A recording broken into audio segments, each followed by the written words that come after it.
العليم من الشيطان الرجيم. بسم الله الرحمن الرحيم. الحمد لله الذي لا يبلغ مدحه القائلون ولا يحصي نعمه العادون ولا يؤدي حقه المجتهدون، الذي لا يدرك بعد الهمم ولا ينال غوث الفطن، الذي ليس للصفة حد محدود ولا نعت موجود ولا وقت معدود ولا جل ممدود، فطر الخلائق بقدرته ونشر الرياح برحمته ووتد بالصخور میدان ارضه.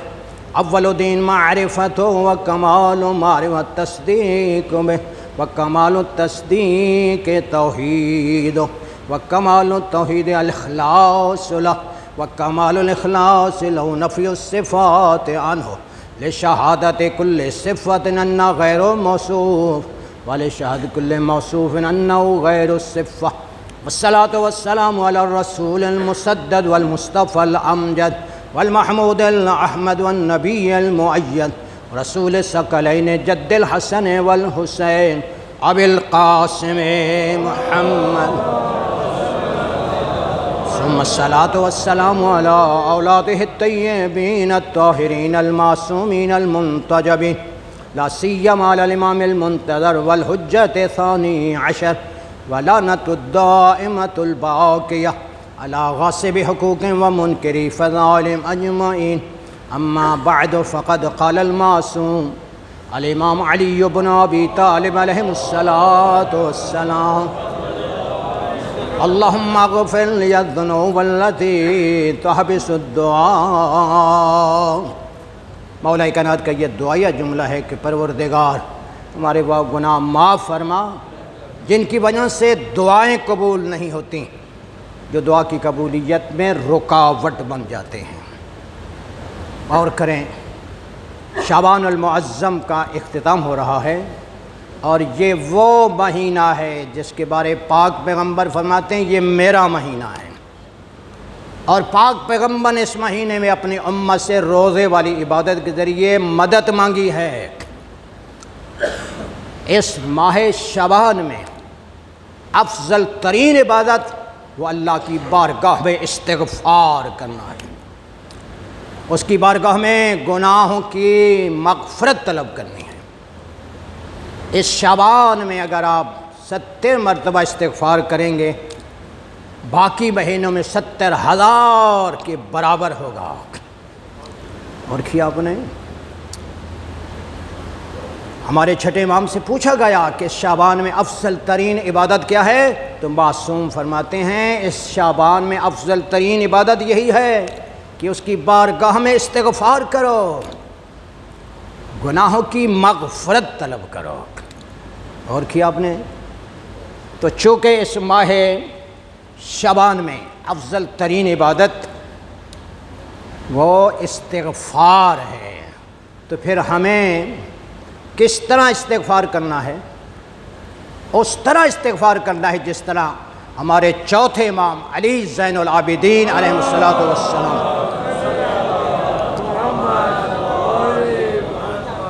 غور کریں، معصوم ہم سے بہتر جانتے ہیں کہ اللہ کی بارگاہ میں استغفار کا کیا سلیقہ اور طریقہ ہے. حضرت اللہ کی بارگاہ میں استغفار کریں: اللہم انی استغفرک لکل نظر نظرت وکل وعد وعدت وکل عہد عاہدت ثم لم آف بہ. غور کریں، ہم استغفار کرتے ہیں لیکن اس طرح ہم نے آج تک استغفار نہیں کیا جس طرح معصوم ہمیں استغفار کا طریقہ بتا رہے ہیں. پروردگار، ہم تیری بارگاہ میں استغفار کرتے ہیں کہ وہ نظریں جو ہم نے کیں، وہ تمام وعدے جو ہم نے کیے، اور وہ ذمہ داریاں جو ہم نے قبول کی اور انہیں پورا نہ کر سکے، ان پر تجھ سے بخشش کے طلبگار ہیں. اور کیا آپ نے؟ ہاں، ایسے ہی استغفار کرنا ہوگا کہ اس داری دنیا میں رہ کر ہم نے اگر نظر کی ہے، منت مانی ہے، تو اگر انسان منت مان لیتا ہے، نظر کر لیتا ہے اور وہ منت پوری ہو جاتی ہے تو پھر اس کو پورا کرنا واجب ہوتا ہے. عہد کیا ہے وعدہ کیا ہے تو وعدے کو وفا کرنا ضروری ہے۔ خالق فرماتے ہیں اوفوا بعہدی اوف بعہدکم وایایا فرحبون۔ وعدے کے علاوہ کے بارے میں خالق فرماتا ہے تم اپنے وعدے کو پورا کرو، میں اپنے وعدے کو پورا کروں، اور خاص کر اس وعدہ خلافی میں میرے عذاب سے ڈرو۔ کیا اللہ سے وعدہ کیا ہے، پیغمبر اسلام سے وعدہ کیا ہے، پورا کرنا ہے، وفا کرنی ہے۔ ذمہ داریاں جو ہم نے قبول کی ہیں، مثال کے طور پہ کسی شخص نے ہمیں وصیت کی، مرنے والے نے، اب ہماری ذمہ داری ہے ہم اس کی وصیت پر عمل کریں۔ معصوم فرماتے ہیں ہم تیری بارگاہ میں پروردگار ان ذمہ داریوں کے حوالے سے بخشش کے طلبگار ہیں اور تجھ سے سوال کرتے ہیں تیرے بندوں کے جو حقوق ہم پر رہ گئے، تیرے بندوں میں سے کسی بندے یا تیری کنیزوں میں سے کسی کنیز سے ہم نے ناانصافی یا زیادتی کی ہو، چاہے وہ اس کی جان یا اس کی عزت یا اس کے مال یا اس کے اعزا اولاد کے بارے میں ہے۔ غور کریں، معصوم نے مفصل طور پہ استغفار کا طریقہ کیا ہے بتا دیا ہے۔ ہاں، ناانصافی کے بارے، زیادتی کے حوالے سے، کسی کی جان، عزت، مال اور اعزا اولاد کے بارے میں اگر ہم نے خلاف ورزیاں کی ہیں، ناانصافیاں کی ہیں تو اللہ کی بارگاہ میں توبہ کریں، یا ہم نے اس کی غیبت کی یا اپنی خواہش کے تحت ان پر دباؤ ڈالا یا خود پسندی یا بیزاری یا خود نمائی یا تعصب کا برتاؤ کیا، وہ غائب ہے یا حاضر ہے، زندہ ہے یا مردہ ہے، تو اب اس کا حق دینا یا معاف کرانا ہماری طاقت سے بالا تر ہے، دسترس سے باہر ہے۔ پس اے حاجات کے مالک کہ وہ حاجات جو تیری مشیت میں قبول ہیں اور جلد تیرے ارادے میں آنے والی ہیں، پروردگار پیغمبر اہل بیت پیغمبر پر رحمتیں نازل فرما الفارج، اور پروردگار ان لوگوں کو جیسے تو چاہے ہم سے راضی فرما، ہم پر مہربانی فرما، بے شک بخش دینے سے تیرا کوئی نقصان نہیں اور عطا کرنے میں تجھے کوئی ضرر نہیں ہوتا، اے سب سے زیادہ رحم کرنے والے۔ تو آپ نے غور کیا ہے، ہاں استغفار ایسے ہی ہمیں کرنا ہے جیسے معصوم اللہ کی بارگاہ میں استغفار کر رہے ہیں۔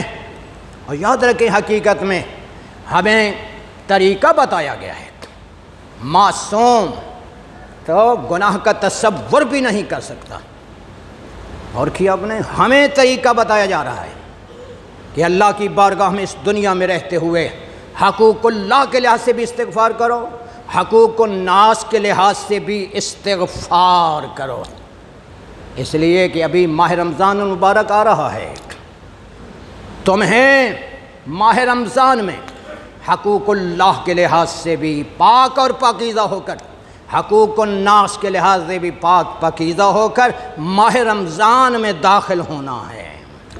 اور کیا آپ نے اب مولا کائنات کا یہ دعائیہ جملہ ہے، پروردگار وہ گناہ معاف فرما جن کی وجہ سے دعائیں قبول نہیں ہوتی۔ اور کیا آپ نے وہ کون سے گناہ ہیں جن کی وجہ سے دعائیں قبول نہیں ہوتی؟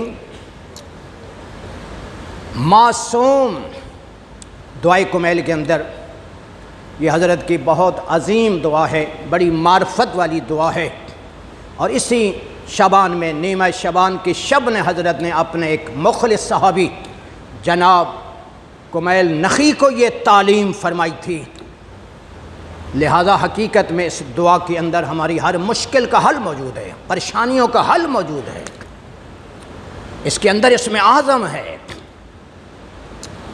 معصوم دعا کر رہے ہیں، طریقہ وہی ہے جو معصوم ہمیں بتائیں گے۔ پہلے اللہ کی بارگاہ میں اس کے اسماء حسنہ کا واسطہ دو، اس کی رحمتوں کا، اس کی برکتوں کا، اس کی عظمتوں کا واسطہ دو، پھر اللہ کی بارگاہ میں استغفار کرو کہ پروردگار ہمارے وہ گناہ معاف فرما جو حتیٰ کہ عزت کا باعث بنتے ہیں، وہ گناہ معاف فرما جن کی وجہ سے عذاب نازل ہوتا ہے، وہ گناہ معاف فرما جن کی وجہ سے نعمتیں زائل ہو جاتی ہیں، یہ عافیت والی نعمت، یہ سلامتی والی نعمت اور پروردگار وہ گناہ معاف فرما جن کی وجہ سے دعائیں قبول نہیں ہوتی۔ وہ کون سے گناہ ہیں جن سے دعائیں قبول نہیں ہوتی؟ یہ پیغمبر اسلام کا بھی احسان ہے اپنی امت پر، اہل بیت کا احسان ہے اللہ کے بندوں پر کہ انہوں نے ہمیں بتا دیا کہ ان گناہوں سے بچو اگر دعا کی قبولیت چاہتے ہو۔ ہمارے چوتھے امام علی زین العابدین علیہ السلام حضرت فرماتے ہیں، کتاب معانی الاخبار کے اندر یہ حضرت کا فرمان موجود ہے، فرمایا وہ 7 قسم کے گناہ ہیں جن کی وجہ سے دعائیں قبول نہیں ہوتی۔ سوء النیت، بری نیت، خبث السریرہ، باطن میں خباثت، منافقانہ رویہ، اور پنجگانہ نماز کو وقت کی پابندی کے ساتھ ادا نہ کرنا، دعا کی قبولیت پہ یقین نہ رکھنا، گفتگو کرتے ہوئے نازیبا کلمات کا استعمال کرنا، اور اس دار دنیا میں رہتے ہوئے اچھی عادات کو ترک کر دینا، یہ وہ گناہ ہیں جن کی وجہ سے دعائیں قبول نہیں ہوتی۔ اور کیا آپ نے؟ سوء نیت، بری نیت وہ گناہ ہے جس سے دعا قبول نہیں ہوتی۔ تو پھر ہماری اچھی نیت ہونی چاہیے، اللہ کے بندوں کے بارے، اسلام کے بارے، مسلمانوں کے بارے، صاحبان ایمان کے بارے اچھی نیت ہونی چاہیے۔ ہمارا یہی ارادہ ہونا چاہیے کہ ہماری وجہ سے اللہ کے بندوں کو کوئی تکلیف نہ ہو، کوئی اذیت نہ ہو۔ غور کریں، اگر ہم واقعی اچھی نیت رکھتے ہیں تو پھر اس پر پروردگار عالم ہمیں اجر و ثواب عطا کرتا ہے، جیسے ہمارے چھٹے امام امام جعفر صادق علیہ السلام معصوم فرماتے ہیں، جو شخص یہ نیت رکھتا ہے کہ اگر پروردگار عالم اس کی رزق میں وسعت اور برکت عطا کرے تو وہ راہ خدا میں خرچ کرے گا، غرباء فقراء کی مدد کرے گا، معصوم فرماتے ہیں اللہ تعالیٰ شخص کو اسی طرح اجر و ثواب عطا کرتا ہے جو عملی طور پہ غرباء کی مدد کر رہا ہے۔ بلکہ پاک پیغمبر حضرت رسول اکرم صلی اللہ علیہ وآلہ وسلم کے شادی گرامی ہے، نیت المومن خیر من عملہ، پاک پیغمبر رحمت العالمین فرماتے ہیں مومن کی نیت کا اجر و ثواب اس کے عمل سے زیادہ بہتر ہے، برابر نہیں کہا بلکہ زیادہ بہتر ہے۔ غور کریں، ایک عملی طور پہ سخاوت کر رہا ہے، مثلا خرچ کر رہا ہے، سرور کائنات فرماتے ہیں جو نیت رکھتا ہے، جو قصد اور ارادہ رکھتا ہے اس کا اجر و ثواب زیادہ ہے۔ کیا فلسفہ ہے، ہمیں غور کرنا ہے۔ دیکھیے، ہو سکتا ہے جو خیرات کر رہا ہے، سخاوتیں کر رہا ہے، اس کا مقصد کیا ہے؟ ریاکاری مقصد ہے، دکھلاوا، کہ لوگ کہیں بڑا سخی ہے، بڑا مالدار ہے۔ اور یاد رکھیں ریاکاری کا کوئی فائدہ ہی نہیں ہے، کوئی اجر و ثواب نہیں ہے، یعنی گویا کہ وہ اس کا عمل ضائع ہو رہا ہے۔ کیا؟ اس لیے پیغمبر فرماتے ہیں چونکہ نیت میں خلوص ہی خلوص ہے، اور عمل وہی قبول ہوتا ہے جو ہم خالصتاً رضائے خدا کے لیے انجام دیں گے، تقوی کے ساتھ انجام دیں گے۔ جیسے خالق کائنات سورہ مائدہ میں فرماتا ہے انما یتقبل اللہ من المتقین، بس اللہ متقین سے ان کے اجر و ثواب کو قبول کرتا ہے۔ اور کیا ہم نے؟ لہذا انسان کی پوری کوشش ہونی چاہیے جو وہ عمل انجام دے وہ خالصتاً رضائے خدا کے لیے، خواہ وہ سخاوت کر رہا ہے، راہ خدا میں خرچ کر رہا ہے، یا نماز پڑھ رہا ہے، یا روزہ رکھ رہا ہے۔ اور کیا بولے؟ دوسرا گناہ خبث السریرہ، یہ انسان جو ہے ظاہری طور پہ نمازیں بھی پڑھ رہا ہے، روزہ بھی رکھ رہا ہے، عبادات کر رہا ہے، لیکن دل میں حسد ہے، بغض ہے، کینہ ہے۔ کس کے بارے؟ اسلام کے بارے، مسلمانوں کے بارے، صاحبان ایمان کے بارے، رشتہ داروں کے بارے کینہ ہے، بغض ہے، تو یاد رکھیں یہ وہ گناہ ہے جس سے دعا قبول نہیں ہوتی۔ حسد نہیں ہونا چاہیے۔ یہ کتنا بڑا گناہ ہے۔ ان الحسد یاکل ایمان کما تاکل النار الحطب، یہ حسد ایمان کو ایسے ختم کر دیتا ہے جیسے خشک لکڑی کو آگ راکھ بنا دیتی ہے۔ حسد ہے کیا؟ پروردگار عالم نے کسی مومن کو، کسی مسلمان کو اس دنیا میں کوئی نعمت دی ہے، کوئی رتبہ اور مقام دیا ہے، یہ برداشت نہ کر سکے، یہ جلنے لگے۔ یاد رکھیں اہل بیت پیغمبر کا جو حق امامت اور خلافت غصب ہوا ہے اس کی بنیاد حسد ہے۔ لوگوں نے حسد کیا آل محمد پر۔ سورہ نساء میں ہوتا ہے ام یحسد الناس علی ما آتاہم من فضل، کہ کیا یہ خاصان خدا پر حسد کرتے ہیں کہ پروردگار نے اپنے لطف و کرم سے ان کے عمل اور کردار کی وجہ سے ان کو خلافت عطا کی ہے، امامت عطا کی ہے، ولایت عطا کی ہے، اور کیا آپ نے؟ ہاں، یہ وہ گناہ ہے جس سے دعا قبول نہیں ہوتی۔ ہمارے دوسرے پیشوا امام حسن مجتبی صلوات اللہ وسلم فرماتے ہیں، حضرت فرماتے ہیں یہ حاسد قبل اس کے جس پر حسد کر رہا ہے اس کو نقصان پہنچائے، پہلے اپنی ذات کو نقصان پہنچاتا ہے۔ انسان کو غور کرنا ہوتا ہے۔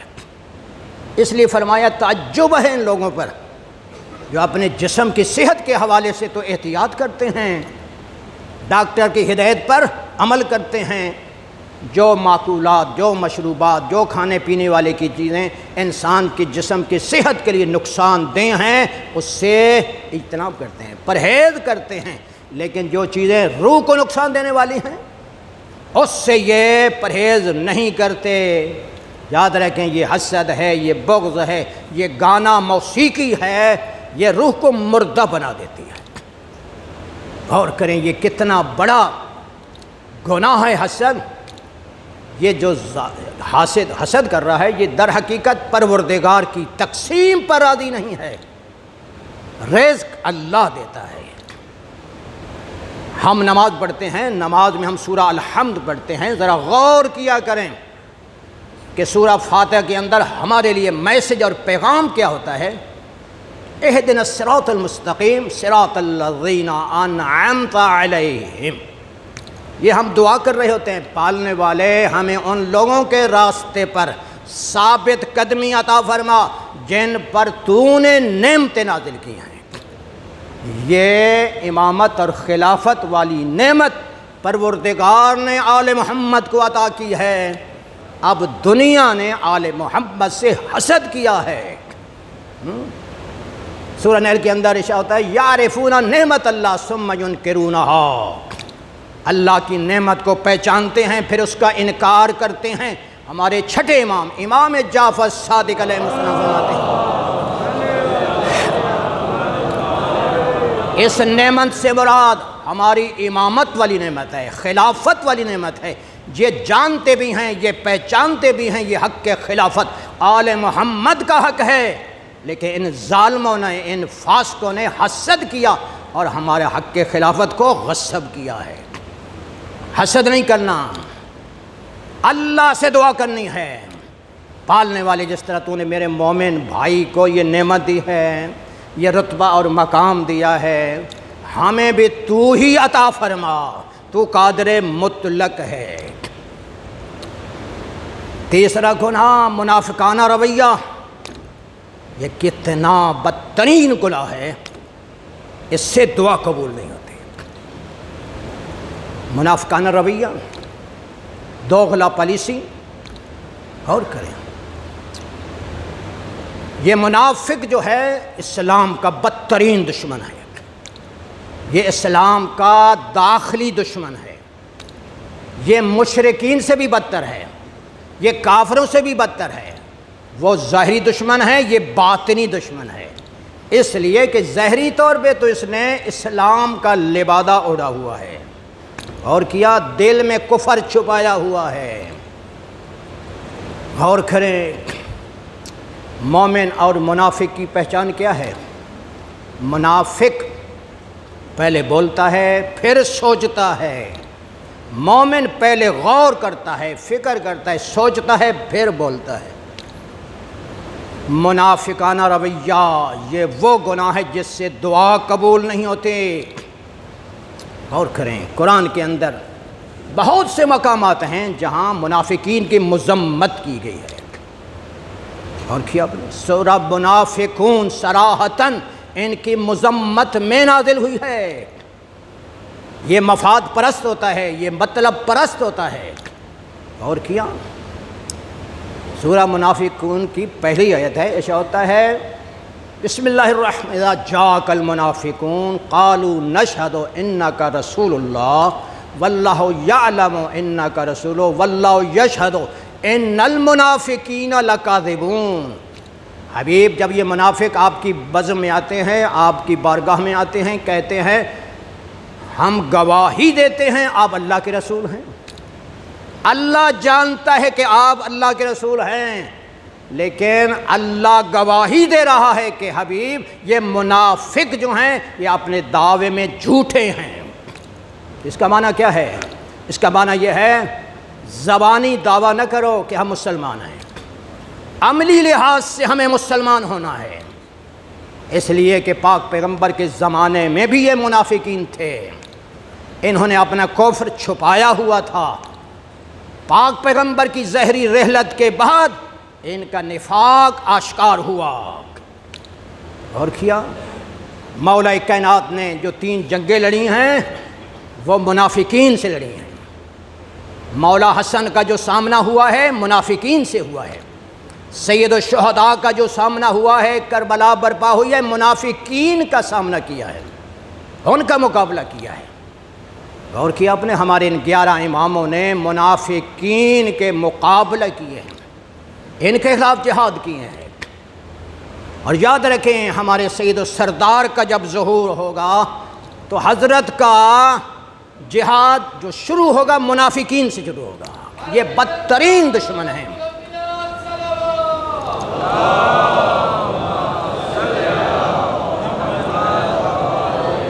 لہذا ہمیں غور کرنا ہے، ہمیں غور کرنا ہے کہ خدا نخواستہ ہم میں کوئی ایسا نہیں ہونا چاہیے جس کا رویہ منافقانہ ہو، نہیں، جو دل میں بات ہے وہی زبان پہ لاؤ، کیونکہ یہ وہ گناہ ہے جس سے دعا قبول نہیں ہوتی۔ پنجگانہ نماز کو ہمیں اہمیت دے کر پڑھنی ہے، اس لیے کہ سورہ نساء میں سے ہوتا ہے ان الصلاۃ کانت علی المؤمنین کتابا موقوتا، بے شک یہ نماز پنجگانہ صاحبان ایمان پر وقت کی پابندی کے ساتھ فرض کی گئی ہے، لہذا جان بوجھ کر آپ نماز کے اوقات سے غفلت نہیں کر سکتے، سستی اور کاہلی نہیں ہونی چاہیے۔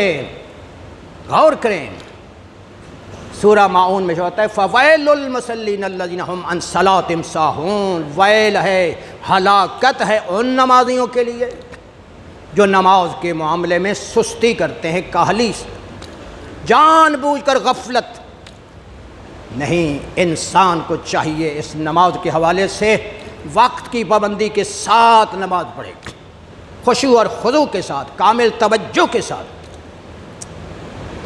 اسی طرح انسان کو چاہیے اگر اللہ کی بارگاہ میں دعا کر رہا ہے تو دعا کی قبولیت پر یقین بھی رکھنا ہے، شک میں نہیں رہنا، اس لیے کہ مولا کیا فرما رہے ہیں؟ چوتھے امام فرماتے ہیں ایک گناہ یہی ہے دعا بھی کر رہا ہے شک میں بھی ہے، اس کا مطلب ہے وہ اللہ کو قادر مطلق نہیں مانتا، نہیں، اللہ قادر مطلق ہے، وہ ہماری دعا کے قبول کرنے پر طاقت رکھتا ہے، حاجات کے پورا کرنے پر قوت اور طاقت رکھتا ہے، اگر وہ قبول اس کے لیے اجر لازم آتا ہے، وہ ہر عیب سے مبرہ اور منزہ ہے، دعا قبول ہوتی ہے، دنیا میں قبول یا آخرت کے لیے ذخیرہ کر دی جاتی ہے۔ اسی طرح گفتگو کے وقت انسان کو خیال رکھنا ہے شائستہ گفتگو ہونی چاہیے، خوش اخلاقی سے، نازیبا کلمات کا استعمال نہ ہو۔ کیا معنی؟ نعوذ باللہ انسان گفتگو بھی کر رہا ہے، ساتھ ساتھ گالی بھی دے رہا ہے، سب بھی دے رہا ہے، نہیں، یہ وہ گناہ ہے پھر اس سے دعا قبول نہیں ہوتی. نہیں، خوش اخلاقی کے ساتھ، نرم مزاجی کے ساتھ شائستہ گفتگو ہو، ایسی گفتگو ہو جس سے انسانی معاشرے کی اصلاح ہو. پھر یہ بھی ہمیں غور کرنا ہے اس دنیا میں رہتے ہوئے، اگر اچھی عادات ہیں تو ان کو اپنائے رکھنا ہے. اچھی عادات اپنانا ہے، بری عادات سے دوری اختیار کرنی ہے. اگر آپ سچ بولتے ہیں تو ہمیشہ سچ بولنا ہے، جھوٹ سے نفرت ہونی چاہیے، دیانتداری کے ساتھ زندگی گزاریں. اور کیا اپنے صدقہ خیرات دیتے ہیں تو صدقہ خیرات دیتے رہنا ہے. یہ انسان کی جان مال عزت آبرو کی حفاظت کرتا ہے. اللہ سے دعا یہی ہے پروردگار عالم ہمیں اس دار دنیا میں، اس دار الامتحان میں قرآن اور اہل بیت کے فرمان کی روشنی میں زندگی گزارنے کی توفیق عطا فرمائے. بسم اللہ الرحمن الرحیم. اذا جاء نصر اللہ والفتح ورأیت الناس يدخلون فی دین اللہ افواجا فسبح بحمد ربک واستغفرہ انہ کان توابا.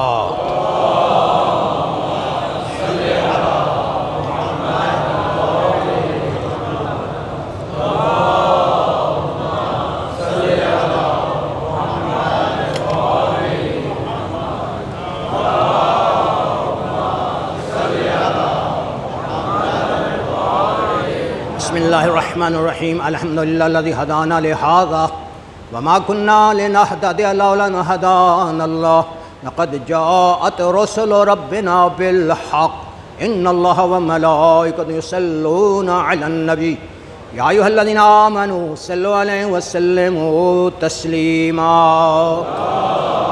اللهم صل على محمد المصطفى وعلي المرتضى وفاطمة الزهراء والحسن المجتبى والحسين الشهيد بكربلاء وعلي بن الحسين زين العابدين ومحمد بن علي الباقر جعفر بن محمد الصادق وموسى بن جعفر الكاظم وعلي بن موسى الرضا ومحمد بن علي التقي وعلي بن محمد النقي والحسن بن علي العسكري والحجة بن الحسن القائم المهدي المنتظر الذي ببقاء بقية الدنيا وبيمن رزق الورى وبوجوده سبدت الأرض والسماء وبيملأ الأرض قسطا وعدلا كما ملئت ظلما وجورا. اللهم عجل ظهوره إنهم يرونه بعيدا ونراه قريبا. فقد قالت فاطمة الزهراء سلام الله عليها جعل الله الزكاة للتزكية. یہ جناب سیدہ کا ارشاد گرامی ہے. بی بی فرماتے ہیں پروردگار نے اپنے بندوں پر جو زکوٰۃ واجب کی ہے، فلسفہ یہ ہے تاکہ نفس کا تزکیہ ہو جائے. اور کیا اپنے زکوٰۃ ادا کرنے سے نفس کا تزکیہ ہو جاتا ہے. اور جناب سیدہ کا فرمان قرآن مقدس کی اس آیت کی روشنی میں ہے. اس کی تفسیر فرما رہی ہیں، اسے ہوتا ہے خذ من اموالہم صدقۃ تطہرہم وتزکیہم. حبیب ان کے مال سے زکوٰۃ لو تاکہ ان کا مال پاک بھی ہو جائے اور اس میں نفس کا تزکیہ بھی ہو جائے. غور کیا اسی آیت کی تفسیر میں جناب سیدہ نے فرمایا ہے. تو آپ نے غور کیا ہے اگر خمس واجب ہو گیا، زکوٰۃ واجب ہو گئی تو اس کو ادا کرنا ہے. یہ فروعات دین میں سے ہیں اور کیا اپنے واجبات شرعیہ میں سے ہیں. ان کو وہی اہمیت ہے جو نماز کی ہے، جو روزے کی ہے. قرآن کے اندر خمس کا بھی ذکر ہے، زکوٰۃ کا بھی ذکر ہے. اس سے مال پاک ہوتا ہے، رزق میں برکت ہوتی ہے. تو اگر ہم زکوٰۃ نہیں دیں گے، واجب ہو چکی ہے، خمس نہیں دیں گے تو نہ مال پاک نہ مال میں برکت. اور کیا بولے نہیں، انسان کو غور کرنا ہے. اور یہ جو رجب ہے، شعبان ہے، رمضان ہے، یہ خاص وہ مہینے ہیں جس میں اللہ کی رحمتیں، برکتیں اپنے بندوں پر اللہ خصوصی طور پہ نازل کرتا ہے. لہذا شعبان المعظم کا اختتام ہو رہا ہے، ماہ رمضان کا آغاز ہو رہا ہے. ہمیں غور کرنا ہے اور دیکھنا ہے کہ ایسا تو نہیں ہے مجھ پر زکوٰۃ واجب ہو گئی، خمس واجب ہو گیا. کیسے پتہ چلے؟ ہمارے ساتویں امام موسیٰ کاظم علیہ السلام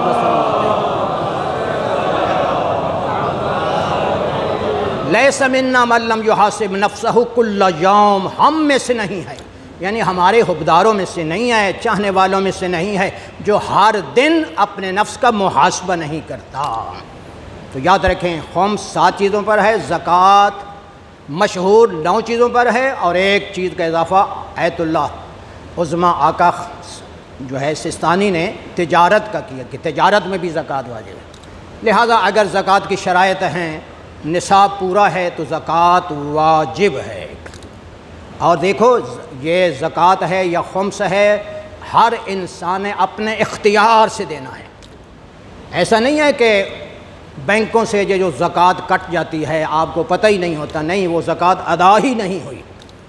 ہر انسان اپنے عمل کے لحاظ سے اللہ نے اس کو اختیار دیا ہے، اپنے اختیار سے اچھے عمل کرو یا برے عمل کرو۔ لہذا خمس جو ہے وہ 7 چیزوں پر ہے، ان میں سے اب جو زیادہ جو خمس ہے وہ ہے پرافٹ پر، بچت پر، ٹھیک ہے۔ لہذا ہمیں کیسے پتہ چلے گا کہ میری بچت ہوئی ہے؟ تو معصوم کے فرمان کی روشنی میں ہمیں غور کرنا ہے کہ سال بھر جو آپ اخراجات کرتے رہے، ابھی مثلاً ماہ رمضان آ رہا ہے، اس کے آغاز میں کیا چیز ہے جو سال بھر آپ نے استعمال میں نہیں لائی؟ کھانے والی چیزیں ہیں، پہننے والے لباس ہیں، برتن ہیں، بینک بیلنس ہے، گاڑیاں ہیں، اور کیا آپ نے؟ ہاں، اگر ابھی تک وہ مصرف نہیں کیا تو اس وقت خمس واجب ہو جائے گا، اور خمس 5واں حصہ دینا ہے۔ 1 لاکھ پہ 20,000 خمس ہے، ٹھیک ہے، جس میں سے 10,000 سام امام ہے، 10,000 سام سادات ہے، اور کیا آپ نے؟